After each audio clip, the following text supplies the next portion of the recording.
ಪರಂ ಶಾಂತಿ Kannada YouTube channel ಪರಂ ಶಾಂತಿ ಬೇಹದ್ ಜ್ಞಾನಕ್ಕೆ ಸ್ವಾಗತ. ಈ ಸೃಷ್ಟಿ ಅನಂತವಾಗಿದೆ, ವಿಶಾಲವಾಗಿದೆ. ಮೊಟ್ಟಮೊದಲು ಈ ಸೃಷ್ಟಿಯಲ್ಲಿ ಅನೇಕ ರೀತಿಯ ದೇವತೆಗಳು, ಪರಮ ಪುರುಷರು, ದಿವ್ಯ ಆತ್ಮರು, ಸೂಕ್ಷ್ಮ ಆತ್ಮರು, ಹೀಗೆ ಅನೇಕ ಪ್ರಕಾರದ ಅನೇಕ ಕ್ಯಾಟಗರಿಯ ಆತ್ಮಗಳ ಸೃಷ್ಟಿಯಾಗಿತ್ತು. ಹಾಗಾದರೆ ಮನುಷ್ಯನ ಮೊಟ್ಟ ಮೊದಲ ಸೃಷ್ಟಿ ಹೇಗಾಯಿತು ಅಂದರೆ ಪಂಚತತ್ವದ ಮನುಷ್ಯ ಯಾವಾಗ ಹುಟ್ಟಿದ ಅನ್ನೋದನ್ನು ನಾವು ತಿಳಿಯೋಣ. ಬೇಹದ್ ಜ್ಞಾನದಲ್ಲಿ ಬಾಪೂಜಿಯವರು ಹೇಳ್ತಾರೆ, ಇದನ್ನು ತಿಳಿಯೋದಕ್ಕೆ ಮೊದಲು ನಾವು ಅನಂತ ಬ್ರಹ್ಮಾಂಡಗಳಲ್ಲಿ ಒಂದಾದಂತಹ ನಮ್ಮ ಬ್ರಹ್ಮಾಂಡದ ಇತಿಹಾಸವನ್ನು ತಿಳಿದುಕೊಳ್ಳೋದು ಬಹಳ ಮುಖ್ಯ.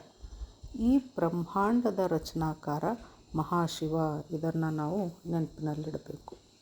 ನಿರಾಕಾರ ಶಿವ ಆಕಾರಿಯಾದಾಗ ಮೊದಲು ಅವನು ವಿಷ್ಣುವನ್ನು ಸೃಷ್ಟಿ ಮಾಡ್ತಾನೆ. ನಂತರ ವಿಷ್ಣು ತನ್ನ ನಾಭಿಯಿಂದ ಬ್ರಹ್ಮನನ್ನು ಸೃಷ್ಟಿ ಮಾಡಿದ. ಬ್ರಹ್ಮ ಸಪ್ತ ಋಷಿಯನ್ನು ಸೃಷ್ಟಿ ಮಾಡಿದ. ಸಪ್ತ ಋಷಿಗಳು 7 ಲೋಕವನ್ನು ಸೃಷ್ಟಿ ಮಾಡಿದರು. ಮೊದಲು ಪರಂ ತತ್ವದಿಂದ ಕೂಡಿದಂತಹ ಲೋಕಗಳಿದ್ದವು. ಈ ಸೃಷ್ಟಿ ಮೊದಲು ಪರಮ ತತ್ವದಿಂದ ಕೂಡಿತ್ತು. ಬ್ರಹ್ಮನ 10 ವರ್ಷದವರೆಗೆ ಜಗತ್ತು ಪರಂ ಪ್ರಕೃತಿಯಿಂದ ಕೂಡಿತ್ತು ಅಂತ ಬಾಪೂಜಿಯವರು ಹೇಳ್ತಾರೆ. ಅಂದರೆ ಆ ಸೃಷ್ಟಿ ಪರಮ ತತ್ವದ ರಚನೆ ಆಗಿತ್ತು. ನಂತರದಲ್ಲಿ ಸೃಷ್ಟಿಗೆ ಸೃಷ್ಟಿ ಹೀಗೆ ರಚನೆಗಳು ಆಗುತ್ತಲೇ ಹೋಯಿತು.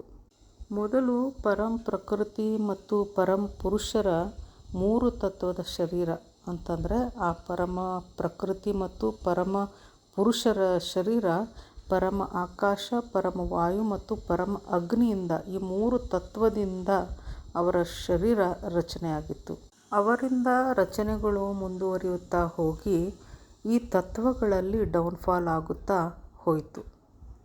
ಪರಮ ತತ್ವಗಳು ಕ್ಷೀಣವಾಗುತ್ತಾ 3 ತತ್ವದ ಶರೀರದಿಂದ ರಚನೆಗಳು ಆಗತೊಡಗಿದವು.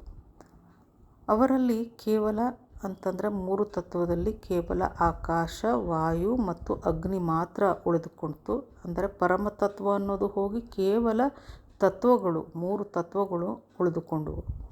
ಕ್ರಮೇಣ ಅವರು ಕೂಡ ಕೆಳಗೆ ಬೀಳುತ್ತಾ ಹೋಗ್ತಾರೆ. ಅಂತಂದರೆ ಸೃಷ್ಟಿ ಮುಂದುವರಿಯುತ್ತಾ ಹೋದಂತೆ ಆ ಸೃಷ್ಟಿಯಲ್ಲಿರುವಂತಹ ತತ್ವದ ಪ್ರಮಾಣ ಏನಿದೆಯಲ್ಲ ಅದು ಕುಸಿಯುತ್ತಾ ಹೋಗ್ತದೆ. ಅಂದರೆ ಆತ್ಮಶಕ್ತಿ ಕಡಿಮೆ ಆಗುತ್ತಾ ಕೆಳಗೆ ಇಳಿಯುತ್ತಾ ಹೋದಾಗ ಅವರಿಗಾಗಿ ಭೂಮಿ ಎನ್ನುವುದು ಮೊಟ್ಟ ಮೊದಲು ಸೃಷ್ಟಿಯಾಯಿತು. ಆ ಭೂಮಿಯಲ್ಲಿ ನೀರು ಮತ್ತು ಮಣ್ಣು ಈ 2 ತತ್ವಗಳು ಬಹಳ ಕಡಿಮೆ ಇತ್ತು. ಮೊಟ್ಟ ಮೊದಲು ಏನಾಯಿತು, ಆತ್ಮಗಳೆಲ್ಲ ಡೌನ್ಫಾಲ್ ಆಗಿ ಕೆಳಗೆ ಇಳಿಯುವ ಸಂದರ್ಭದಲ್ಲಿ ಅವರಿಗಾಗಿ ಭೂಮಿಯ ರಚನೆ ಆಯಿತು. ಆ ಭೂಮಿ ಮಣ್ಣು ಮತ್ತು ಜಲ ಈ 2 ತತ್ವದಿಂದ ಕೂಡಿತ್ತು. ಆದರೆ ಅದು ಬಹಳ ಕಡಿಮೆ ಪ್ರಮಾಣದಲ್ಲಿತ್ತು. ಭೂಮಿ ಆಗ ಬಹಳ ಹಗುರವಾಗಿತ್ತು. ನಂತರದಲ್ಲಿ ಈ ಭೂಮಿಗೆ ಇಳಿದಂತಹ ದೇವತೆಗಳೆಲ್ಲ 5 ತತ್ವದಲ್ಲಿ ಬಂದರು. ಅವರೇ ಮನುಷ್ಯರಾದರು. ಮೊಟ್ಟ ಮೊದಲು ಮನುಷ್ಯನ ಶರೀರ ಬಹಳ ಹಗುರವಾಗಿತ್ತು. ಅಂದರೆ ಶರೀರದಲ್ಲಿ ಮಣ್ಣು ಮತ್ತು ನೀರಿನಿಂದ ಕೂಡಿದಂತಹ ತತ್ವ ಕೇವಲ ತಲಾ 5% ಉಳಿದುಕೊಂಡಿತ್ತು. ಉಳಿದದ್ದು ವಾಯು, ಅಗ್ನಿ ಮತ್ತು ಆಕಾಶ ತತ್ವ 80% ಇತ್ತು. ಪರಮತತ್ವ ಅನ್ನೋದು ಬಹಳ ಕಡಿಮೆ ಆಯಿತು. ವಾಯು, ಅಗ್ನಿ ಮತ್ತು ಆಕಾಶದಿಂದ ಕೂಡಿದ ಸೂಕ್ಷ್ಮ ಶರೀರದಲ್ಲಿ ಬಹಳ ಕಡಿಮೆ ಪ್ರಮಾಣದಲ್ಲಿ ಪರಮತತ್ವ ಉಳಿದುಕೊಂಡಿತು. ಪರಮತತ್ವದ ಮೇಲೆ ಸೂಕ್ಷ್ಮ ಶರೀರ ಮತ್ತು ಸೂಕ್ಷ್ಮದ ಮೇಲೆ ಸ್ಥೂಲ ಶರೀರವಿದ್ದು ಮನುಷ್ಯ ಶರೀರ ಏನಾಯಿತು, ಭಾರವಾಗ್ತಾ ಹೋಯಿತು. ಬರಬರುತ್ತಾ ಆತ್ಮ ತನ್ನ ಚೇತನ ಶಕ್ತಿಯನ್ನು ಕಳೆದುಕೊಳ್ಳುತ್ತಾ ಸ್ಥೂಲ ಶರೀರ ಭಾರವಾಗುತ್ತಾ ಹೋಯಿತು. ಅಂದರೆ ಈಗ ಮಣ್ಣು ಮತ್ತು ನೀರು 75% ಆಯಿತು. ಇದರಿಂದಾಗಿ ಮೊದಲು ಹಗುರವಾಗಿದ್ದಂತಹ ಮನುಷ್ಯ ಈಗ ಭಾರವಾಗುತ್ತಾ ಹೋದ. ಈ ಭೂಮಿಯೂ ಕೂಡ ಮೊದಲು ಬಹಳ ಹಗುರವಾಗಿತ್ತು ಹಾಗೂ ಬಹಳ ವಿಶಾಲವಾಗಿಯೂ ಇತ್ತು. ಮನುಷ್ಯನಲ್ಲಿ ಭಾರವು ಹೆಚ್ಚಿದಂತೆ ಭೂಮಿಯೂ ಕೂಡ ಭಾರವಾಗುತ್ತಾ ಹೋಯಿತು. ಅಂದರೆ ಮಣ್ಣು ಮತ್ತು ನೀರಿನ ಪ್ರಮಾಣ ಅಂದರೆ ಜಲತತ್ವ ಈ ಎರಡೂ ಪ್ರಮಾಣಗಳು ಹೆಚ್ಚಿ ಭೂಮಿ ಭಾರವಾಗಿ ಪರಿವರ್ತನೆಯಾಗ್ತಾ ಹೋಗ್ತದೆ. ಬ್ರಹ್ಮನ 10 ವರ್ಷದವರೆಗೆ ಪ್ರಕೃತಿ ಪರಮ ತತ್ವದಲ್ಲಿತ್ತು. ಅಂದರೆ ಆಗಿನ ತತ್ವಗಳು ಬಹಳ ಉಚ್ಚ ತತ್ವವಾಗಿತ್ತು, ಬಹಳ ಪರಿಶುದ್ಧ ತತ್ವವಾಗಿತ್ತು. ನಂತರದ 10 ವರ್ಷದಲ್ಲಿ ಶರೀರವೆಲ್ಲವೂ ಭಾರವಾಗುತ್ತಾ ಹೋಯಿತು. ನಂತರದಲ್ಲಿ ಮೃತ್ಯು ಕೂಡ ಸೃಷ್ಟಿಯಾಯಿತು ಅಂತ ಬಾಪೂಜಿಯವರು ಹೇಳ್ತಾರೆ. ಮೊದಲು ಭೂಮಿಯ ಮೇಲೆ ಸಾವು ಅನ್ನುವುದೇ ಇರಲಿಲ್ಲ. ಮನುಷ್ಯ ಇಚ್ಛಾಮರಣಿಯಾಗಿದ್ದ. ತನಗೆ ಬೇಕಾದ ಸಮಯದಲ್ಲಿ ಶರೀರವನ್ನು ತ್ಯಜಿಸಿ ಮೇಲಿನ ಲೋಕಗಳಿಗೆ ಆಗ ಮನುಷ್ಯ ಹೋಗುತ್ತಿದ್ದ. ಅಂದರೆ ಅವನ ಆತ್ಮಚೇತನ ಶಕ್ತಿ ಅಷ್ಟು ಇತ್ತು. ನಂತರ ಈ ಶಕ್ತಿಯು ಇಲ್ಲವಾದಾಗ ಮೃತ್ಯುವಿನ ಜನನವಾಯಿತು. ಇದಕ್ಕೂ ಮೊದಲು, ಅಂದರೆ ಮೃತ್ಯುವಿಗೆ ಮೊದಲು ಯಮನೂ ಸಹ ಇರಲಿಲ್ಲ, ಯಮಲೋಕವೂ ಇರಲಿಲ್ಲ. ಯಮ ಮತ್ತು ಯಮಲೋಕ ಈಗ ಎಲ್ಲಿದೆ, ಇದರ ಸ್ಥಿತಿಗತಿಯ ಬಗ್ಗೆ ತಿಳಿದುಕೊಳ್ಬೇಕೆಂದರೆ ಬಾಪೂಜಿಯವರ ಯಮಲೋಕ ಎಂಬ ವಿಡಿಯೋಗಳನ್ನು ನೋಡಿ ವಿಸ್ತಾರವಾಗಿ ತಿಳಿದುಕೊಳ್ಬಹುದಾಗಿದೆ. ಈಗ ಮುಂದುವರಿಯುತ್ತಾ ಬಾಪೂಜಿಯವರು ಹೇಳ್ತಾರೆ, ಈಗ ಭೂಮಿಗೆ 50 ವರ್ಷ ಪೂರ್ಣವಾಗಿದೆ. ಅಂದರೆ ಮೊದಲನೇ ಪರಾರ್ಧ ಪೂರ್ಣಗೊಂಡಿದೆ. ಬ್ರಹ್ಮನ 50 ವರ್ಷ ಅಂತಂದರೆ 1600 ಟ್ರಿಲಿಯನ್ ವರ್ಷಗಳಾಗುತ್ತವೆ. ಅಂದರೆ ಅಷ್ಟು ವರ್ಷಗಳು ಮುಗಿದು ಹೋಗಿ ಎರಡನೆಯ ಪರಾರ್ಧದ 20ನೆಯ ವರ್ಷದಲ್ಲಿ ಈಗ ನಾವಿದ್ದೇವೆ. ಅಂದರೆ ಬ್ರಹ್ಮನ 1 ವರ್ಷ ಅಂದರೆ 31 ಟ್ರಿಲಿಯನ್ 10 ಬಿಲಿಯನ್ 40 ಕೋಟಿ ವರ್ಷಗಳು. ಬ್ರಹ್ಮನ 20 ವರ್ಷದ ನಂತರದ 620 ಟ್ರಿಲಿಯನ್ ವರ್ಷಗಳಲ್ಲಿ ಈ ಶರೀರ ಕ್ರಮೇಣ ಭಾರವಾಗುತ್ತಾ ಹೋಯಿತು. ಮನುಷ್ಯ ಹುಟ್ಟಿಕೊಂಡನು ಮತ್ತು ಭೂಮಿಯ ಕೆಳಗಡೆ 7 ನರಕಗಳು ಸಹ ಹುಟ್ಟಿಕೊಳ್ಳುತ್ತಾ ಹೋದವು. ಈಗ ಬ್ರಹ್ಮನ ಎರಡನೇ ಪರಾರ್ಧದ ಬ್ರಹ್ಮನ ಮೊದಲನೇ ದಿನದ 7ನೇ ಮನ್ವಂತರದ 28ನೆಯ ಯುಗಾಂತರ ಈಗ ನಡೀತಾ ಇದೆ.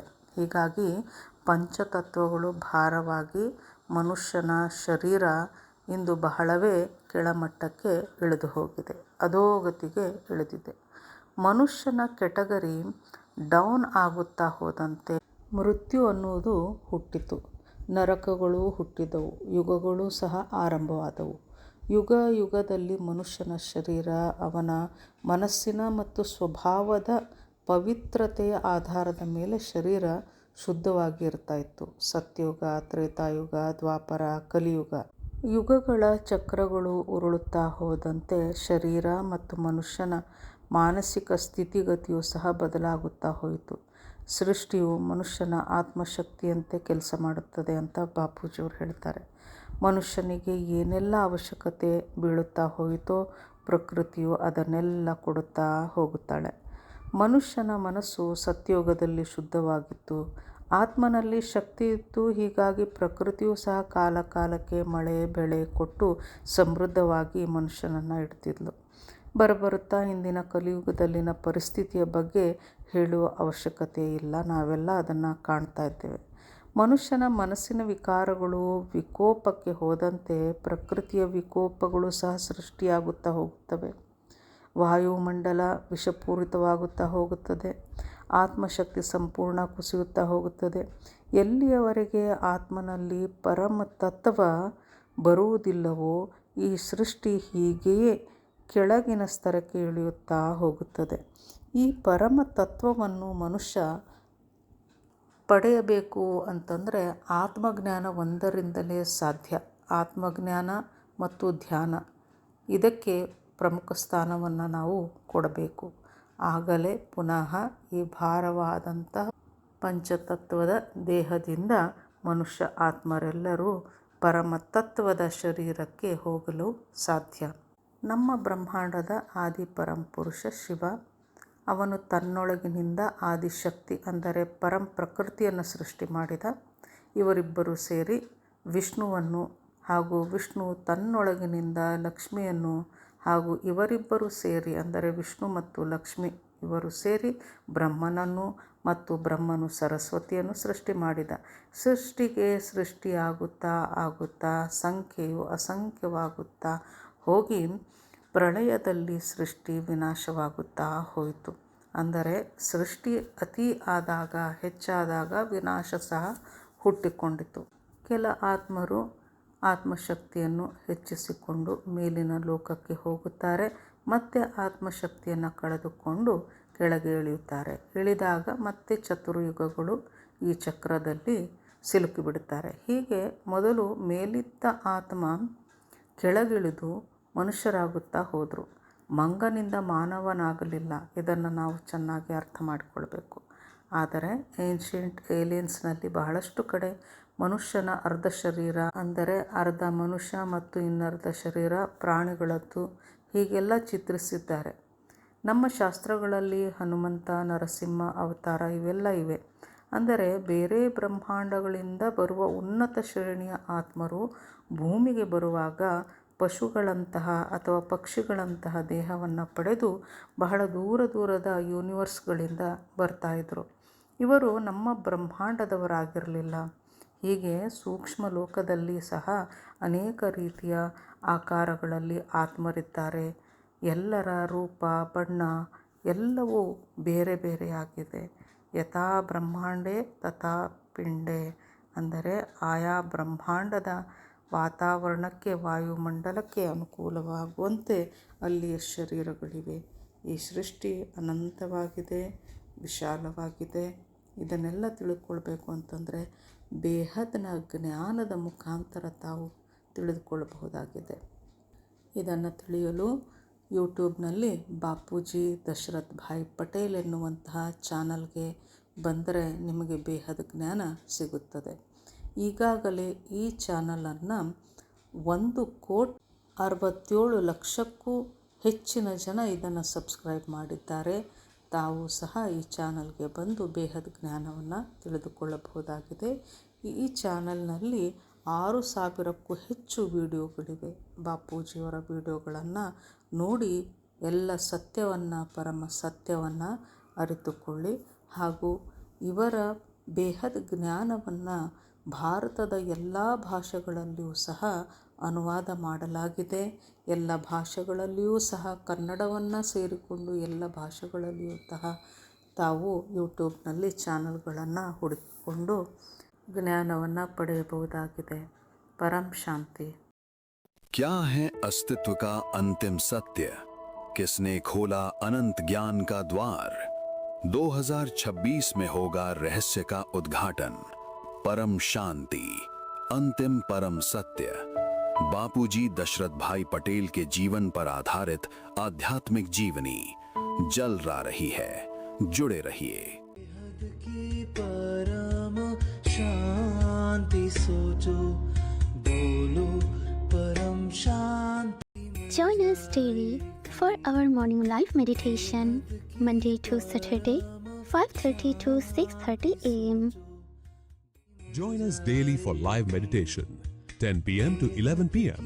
on YouTube Live. Subscribe now. Website www.paramshanti.org. Email us anant@paramshanti.org. Like, share, subscribe. Join today. बेहद की